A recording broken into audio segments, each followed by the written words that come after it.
आप देख रहे हैं ESPN क्रिक इन्फो मैच डे। हम बात कर रहे हैं मैच नंबर 43 की, जो मुकाबला होगा कोलकाता बनाम राजस्थान रॉयल्स। कोलकाता में ये मैच खेला जाएगा। राजस्थान के लिए बहुत अहम मुकाबला है, क्योंकि अगर ये हार जाते हैं तो प्लेऑफ की दौड़ से बाहर हो जाएंगे। कोलकाता दूसरे स्थान पर अगर आप देखें तो इस वक्त उनका हाल ये है कि लगातार 5 मैच हार चुके हैं, तो ये थोड़ी सी आशा की किरण है राजस्थान की टीम के लिए। मैं हूं निखिल नाज, मेरे साथ अजीत अगरकर। अजीत, हमेशा की तरह क्विज खेलेंगे, दोनों टीमों से जुड़े सवाल हैं। सवाल नंबर 1 सीधा आपके स्क्रीन पर आएगा और वो ये है कि आईपीएल में ईडन गार्डन्स मैदान पर 50 से ज्यादा छक्के लगाने वाला इकलौता बल्लेबाज कौन है। आपके ऑप्शंस हैं Yusuf Pathan, Andre Russell, Chris Gayle या फिर रॉबिन उथापा।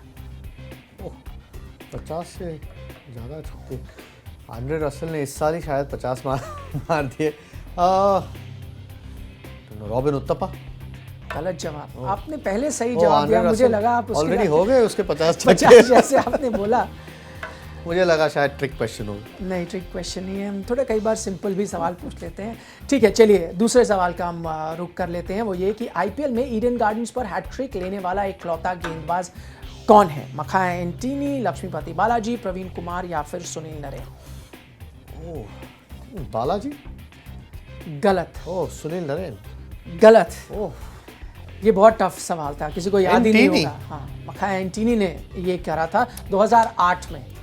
उन्होंने ये किया था चेन्नई के लिए, कोलकाता के खिलाफ था। बहुत टफ सवाल था वैसे, एक आसान एक टफ सवाल था। चलिए सवाल नंबर 3 का अब हम रुक कर लेते हैं। वो ये है कि जैक कैलिस ने आईपीएल में कोलकाता के लिए कप्तानी की है, सही या गलत। गलत। गलत सही जवाब है। आई डोंट थिंक कप्तानी उन्होंने कभी की है। उन्होंने वैसे की है 2 चैंपियंस लीग मुकाबलों में की है, लेकिन आईपीएल में नहीं की। बहुत ही सही जवाब आपने दिया। ठीक है, सवाल नंबर 4 का हम रुक कर लेते हैं। वो ये है कि आईपीएल में 3 खिलाड़ियों ने 3 अलग अलग टीमों के लिए कप्तानी की है। 2 का नाम जयवर्धने और संगकारा है। तीसरे खिलाड़ी का नाम क्या है। स्टीवन स्मिथ, दिनेश कार्तिक, युवराज सिंह या ब्रेंडन मक्कलम। 3 अलग अलग टीमों के लिए कप्तानी की।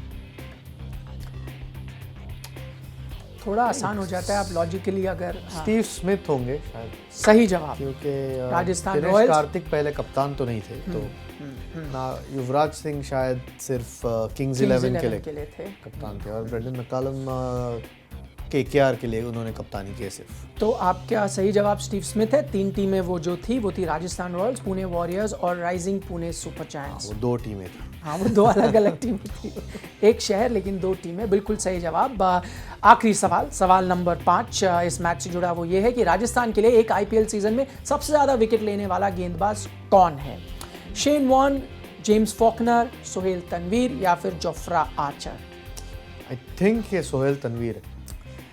गलत जवाब, जेम्स फॉकनर। James Faulkner. हाँ, एक्चुअली शुरू में उनके 2 या 3 बहुत अच्छे सीजन थे। 28 विकेट लिए हैं उन्होंने 2013 में। सेकंड लीडिंग विकेट टेकर थे उस सीजन के लिए। चलिए 2 आपने सही जवाब दिए। अब हम 11 खिलाड़ियों पर नजर डाल लेते हैं जो अजीत अगरकर ने चुनी है इस मुकाबले के लिए। हम शुरुआत करेंगे कोलकाता के साथ, और क्या उनमें फेरबदल किया है अजीत ने। एक फेरबदल मुझे नजर आ रहा है, आपने करियप्पा को बाहर कर दिया, कुलदीप यादव को अंदर रखा है। टीम ने तो भरोसा उन पे खो दिया है, लेकिन आपने रखा हुआ है। आई थिंक कभी कभी ब्रेक देना कोई ख़राब बात नहीं होती। शायद ब्रेक दिया होगा, भरोसा तो नहीं खोया होगा, क्योंकि कुलदीप यादव हम जानते हैं कितनी क्वालिटी है उनके पास, उनकी गेंदबाजी में।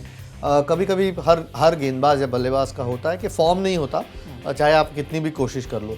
तो एक आध मैच आपने ब्रेक दे दिया, अगर वो रिप्लेसमेंट अच्छा कर जाता है तो समझ सकता हूँ कि या उनके बराबर वाला रिप्लेसमेंट है कि उनकी जितनी क्वालिटी है, तो आप स्पेशली और जिस पोजीशन में कोलकाता है इस वक्त, क्योंकि अगर वो ये मुकाबला राजस्थान के लिए तो इम्पॉर्टेंट है, क्योंकि वो बाहर हो जाते हैं बिल्कुल अगर नहीं जीते, लेकिन केकेआर के लिए भी इम्पॉर्टेंट है, क्योंकि उनको राजस्थान से अगर जो उनके नीचे है जो टीम वो उनसे हारना नहीं चाहेगी। तो इसलिए क्वालिटी है।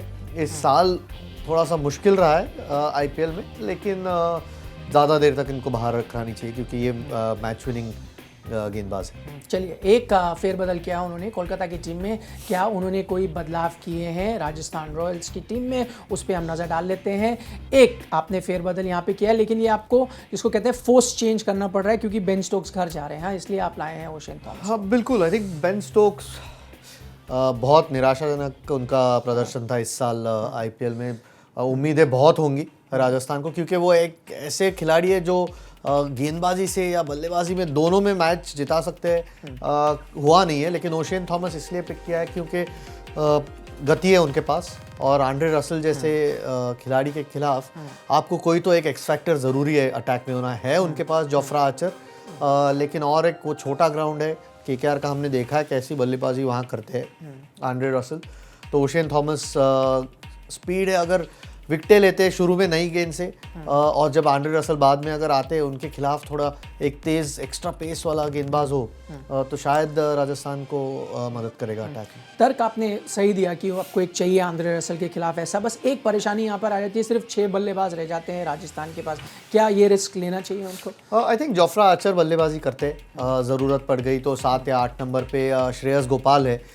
बल्लेबाजी कम ज़रूर लगती है क्योंकि लेकिन अजिंक्य रहाणे ने अभी 100 बनाया है, तो फॉर्म उनका वापस आ गया, तो उन पे और थोड़ी उम्मीदें होंगी अब राजस्थान को कि ऊपर से वो रन बनाए। संजू सैमसन है और स्टीव स्मिथ है, तो ये आपके अगर ऊपर के 4 या 5 बल्लेबाज अच्छी रन नहीं बनाते अच्छे, तो 7 या 8 बहुत कम बार होता है कि मैच जाके जिताते हैं या स्कोर ऐसा करके देते हैं जो आप डिफेंड कर पाओ। तो आप रिस्पॉन्सिबिलिटी ऊपर के 5 या 6 बल्लेबाजों को दो, और गेंदबाजी में थोड़ी सी स्ट्रेंथ बढ़ाई है, क्योंकि कोलकाता के खिलाफ उस ग्राउंड पे हमने देखा है कि बहुत मुश्किल हो जाता है कभी कभी रन रोकना। क्योंकि आप कोलकाता ग्राउंड के बारे में बात कर रहे हैं, हम ईडन गार्डन्स पे देख लेते हैं किस तरह का प्रदर्शन है दोनों टीमों का। करीब 7 मैच इन्होंने खेले हैं, लेकिन ये अच्छा आंकड़ा नहीं है अगर आप राजस्थान के समर्थक हैं, क्योंकि कोलकाता 6 बार जीता है, राजस्थान सिर्फ 1 बार। अगर कोई थोड़ी आशा की किरण है राजस्थान के लिए, आप वो ये कह सकते हैं कि ये कोलकाता का जो पिच है अब थोड़ी बदल गई है। पहले बहुत स्पिन गेंदबाजों को मदद करता था, अब थोड़ा बल्लेबाजी के लिए आसान है, तो शायद राजस्थान के पास कुछ मौका है। मौका ज़रूर है, क्योंकि कोलकाता इस वक्त अच्छा नहीं खेल रही। थोड़ा सा फॉर्म डिप हो गया है उनका, कुछ गेम्स हारे अभी, तो वो एक है। क्योंकि कॉन्फिडेंस कितनी भी अच्छी टीम हो, उनके 11 या 12 प्लेयर, डेप्थ तो नहीं है ज़्यादा कोलकाता के पास, लेकिन उनके जो पहले 11 या 12 प्लेयर है वो बहुत अच्छे हैं। तो मौका ज़रूर है। वो रिकॉर्ड बहुत ही ख़राब है ईडन गार्डन में, लेकिन मौका ज़रूर है। राजस्थान पिछला मैच अच्छा खेली थी, एटलीस्ट बल्लेबाजी उनकी अच्छी हुई है, तो वो एक पॉजिटिव है। प्रेशर है दोनों टीम पे, क्योंकि कोलकाता को पता है कि उनको जीतना ही है मैच, और राजस्थान को थोड़ा सा एक फ्री हिट है, क्योंकि उनको पता है कि उनको सारे मैचेस जीतने हैं। तो कभी कभी आपके पास कोई और ऑप्शन नहीं होता, तो आप और फ्रीली खेलते हो। इस सीज़न केकेआर का प्रदर्शन उतना अच्छा नहीं रहा है जैसी उम्मीद कर रहे थे लोग। हम जैसे बात कर रहे थे, लगातार 5 मैच हारे हैं। एक बड़ा कारण उसके पीछे ये रहा है कि कैसे उनके गेंदबाज जो हैं वो विकेट लेने में कामयाब नहीं हो रहे। अगर आप आईपीएल में देखें, सबसे कम विकेट किसी अगर टीम ने लिए तो वो कोलकाता है, वो उस फहरिस्त में सबसे ऊपर है। ये एक ऐसी फहरिस्त है जिसमें कोई भी सबसे ऊपर नहीं रहना चाहेगा, क्योंकि उनका आप देखिए औसत जो है विकेट लेने का वो सबसे ज़्यादा है, जो कि अच्छी बात नहीं है। बाकी सब टीमों ने आप देख सकते हैं, और फ़र्क भी काफ़ी है, बाकी टीमें बहुत करीब हैं, लेकिन कोलकाता सिर्फ 35 विकेट ले पाई है। अजीत, हम देखते हैं हमेशा, इससे पहले आप देखते थे पीयूष चावला विकेट ले लेते थे, सुनील नरेन विकेट ले लेते थे, स्पिनर्स उनके विकेट लेते थे, अब वो नहीं हो पा रहा है। बहुत ही सरप्राइजिंग स्टार्ट है, और इसीलिए वो इस पोजीशन में है कि अब उनको बहुत अच्छा क्रिकेट खेलना होगा अगर क्वालिफाई करना है तो। और उनके पास गेंदबाज है, सुनील नरेन विकेट टेकिंग गेंदबाज है, कुलदीप विकेट्स लेते हैं, प्रसिद्ध कृष्णा जिन्होंने उनका टूर्नामेंट इतना अच्छा नहीं रहा, उनके पास एबिलिटी है विकेट टेकिंग। आंड्रे रसल की बॉलिंग थोड़ी सी नीचे चली गई है, शायद फिटनेस कंसर्न्स है थोड़े, या इंजरीज है 1-2 ऑप्शंस है, इसलिए थोड़ा सा ज़रूर चिंता होगी दिनेश कार्तिक को, क्योंकि जब आपके गेंदबाज जिनके पास इतनी क्वालिटी है वो अच्छा नहीं कर रहे, उसका मतलब फॉर्म अच्छा नहीं है, और फिर मैचेस जीतना बहुत मुश्किल होता है कि हर बार आप चेस करने की कोशिश करते हो, लेकिन आपके गेंदबाज रन नहीं रोक रहे और ना विकेटें ले रहे, तो आप बड़ी टोटल चेस करनी पड़ रही है, और हर बार आंड्रे रसल आपको जिता नहीं सकते। तो थोड़ा सा एक विशियस सर्कल हो गया है, इसलिए उनके गेंदबाजों को अच्छा करना होगा, नहीं तो राजस्थान के खिलाफ भी मुश्किल हो सकती है। एक तो उनके गेंदबाज विकेट नहीं ले रहे, दूसरी तरफ आप देखें तो अजिंक्य रहाणे वो फॉर्म में आ गए हैं, जहां पर एक कमज़ोर आपको कड़ी नजर आ रही थी राजस्थान में, वो भी अब पूरी तरह से हट गई है। अगर आप अजिंक्य रहाणे का प्रदर्शन देखें जिस तरह से रहा है, खिलाड़ी के तौर पर और कप्तान के तौर पर फ़र्क आप देख सकते हैं, औसत में भी वहाँ फ़र्क नज़र आ रहा है।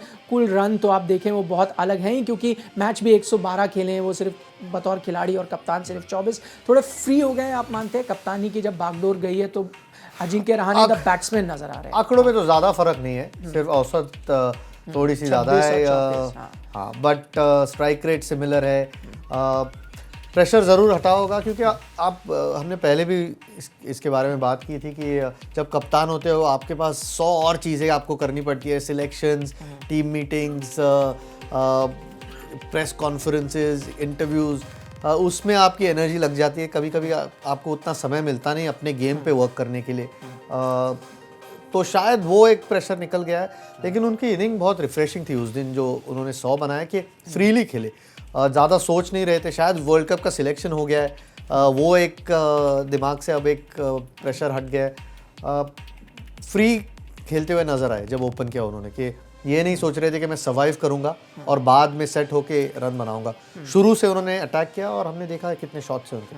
आपको वो आंकड़ा देख के मज़ा आया था जो हमने बताया कि कोलकाता के जो गेंदबाज हैं विकेट नहीं ले पा रहे, उससे भी ज़्यादा दिलचस्प आंकड़ा अब हम आपको दिखाते हैं। वो ये है, आंद्रे रसल जो है उनके खिलाफ राजस्थान के अभी जितने भी गेंदबाज हैं टीम में, उन्होंने कभी भी उनको आउट नहीं किया है। ये सिर्फ अभी इस IPL में देख रहे हैं, वो किसी भी टीम के लिए जब खेलते थे, आंद्रे रसल के सामने जब आए हैं, 3 पारी कोई खेला है, 2-2-1, कभी भी आंद्रे रसल को आउट नहीं कर पाए। तो ये एक ऐसा आंकड़ा है जो बिल्कुल कॉन्फिडेंस नहीं देगा अगर आप कोलकाता के फैन हैं इस वक्त। फिर से उम्मीद जग रही है कोलकाता की इस आंकड़े को। लेकिन हर चीज़ के लिए एक पहली बार होती है, तो आई थिंक इनके पास अटैक है, उनके पास जोफ्रा आर्चर है जो एक्स फैक्टर है।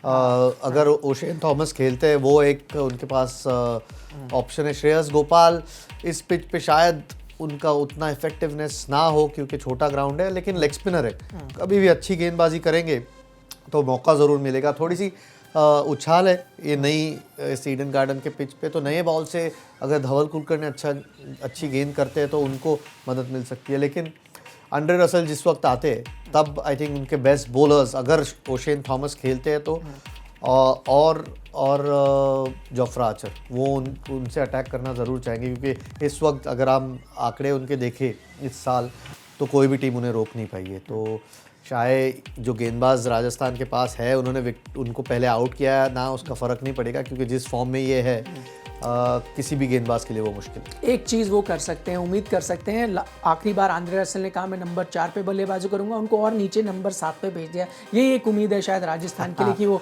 नीचे बाकी बल्लेबाजों को आउट ना करें। आउट ना करें, और उनको वैसे ही नंबर 7 पे भेजा जा चुका है। चलिए, अब प्रेडिक्शन अगर आपको करना हो, किस टीम के साथ जाएंगे? बहुत मुश्किल है, क्योंकि दोनों टीम्स का फॉर्म ऊपर नीचे बहुत रहा है। राजस्थान एक्चुअली थोड़ा सा गट फीलिंग मे भी, थोड़े उनके पास शायद वो एक जोफ्रा आर्चर है जो थोड़ा सा एक एक्स फैक्टर है, जो शायद इस गेम में फ़र्क कर सकते हैं। स्टीव स्मिथ अच्छे फॉर्म में है, कप्तानी अच्छी करते हैं, और अजिंक्य रहाणे का थोड़ा सा फॉर्म वापस आ गया, तो मुश्किल है पिक करना विनर को। कोलकाता यूजुअली जब ईडन में खेलते फेवरेट्स होते हैं, लेकिन जस्ट एक फीलिंग है कि शायद राजस्थान अच्छा खेलेगी। अगर वैसा होता है तो हमने बेंगलुरु के साथ देखा था, लगातार 6 मैच शुरुआत में उन्होंने आ रहे थे। अगर ऐसा होता है तो कोलकाता के लिए वही एक तरह से ट्रेंड अब आ जाएगा टूर्नामेंट के बीच में, जो बहुत अच्छा नहीं होगा उस टीम के लिए। बहुत बहुत शुक्रिया अजीत अगरकर हमारे साथ चर्चा करने के लिए। आप देख रहे थे ESPN cricket info match day.